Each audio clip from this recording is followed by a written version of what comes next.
God, I am so sick about this." She covered her eyes with her hands, and we tried to console her. When her drink came, she downed half of it in one gulp.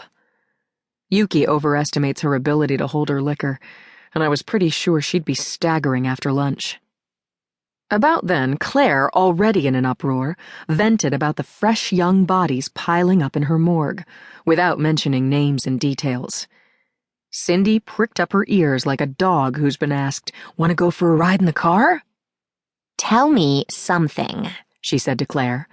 "I heard there was a shooting at the Four Seasons. Just give me something I can own and work into a story." I was thinking, maybe Cindy could help us.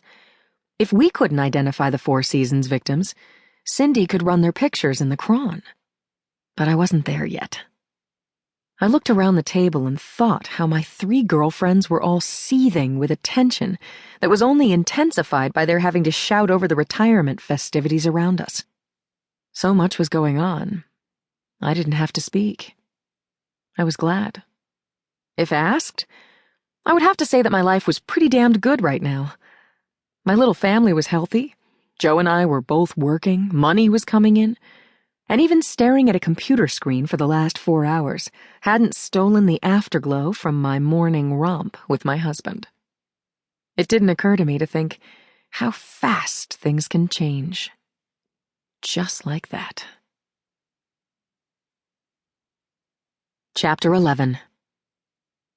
I returned from lunch to find Conklin dumping the remains of his Chinese takeout into the wastebasket.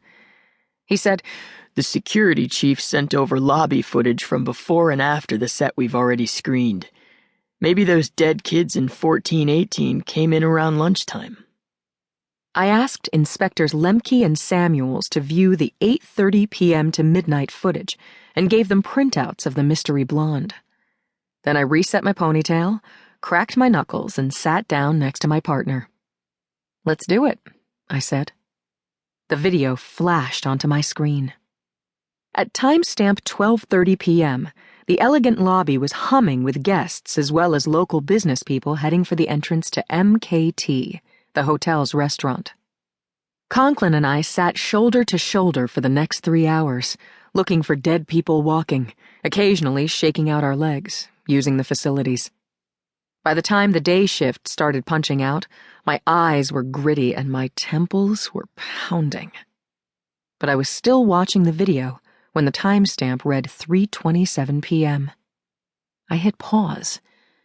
There was a girl hanging around the front desk in jeans and a quilted jacket, a mile of bulky scarf around her neck. Was she one of the private investigator kids who'd been shot in room 1418?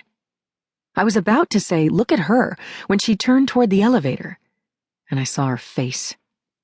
Damn it. She was not the girl in 1418, not by a mile. At that precise moment, Conklin was pointing at a different part of the screen. "I think I saw this guy on the later footage," he said. He circled the cursor around a big man who was facing away from the camera, wearing a bulky coat and a knit cap. His body and features were almost entirely obscured, yet he was somehow familiar. "He reminds me of Dugan," I said, referring to the security chief.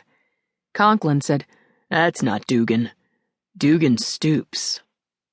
We watched the big man walk away from the cameras, slipping seamlessly between groups of people so that we never had more than a second's glimpse of him. We reversed the footage, paused, zoomed in, but there was not even a partial view of his face. "He knows where the cameras are," said Conklin. "Like he's some kind of pro," I said. "Let's look for him on the later tape." I booted up the disc we'd already seen a few dozen times, but now we had a new focus. Only a few minutes in, I saw the shadowy male who maneuvered around the surveillance cameras with the dexterity of a rodeo quarter horse. He disappeared into a crowd, reappearing a frame or two later as a charcoal gray smudge on the move. Then we lost him again, this time for good. The timestamp read 4:20 when Mr. Wang entered the lobby. An hour and 25 minutes later, at 5:45, the glamorous blonde made her dramatic entrance. I knew this part of the footage by heart.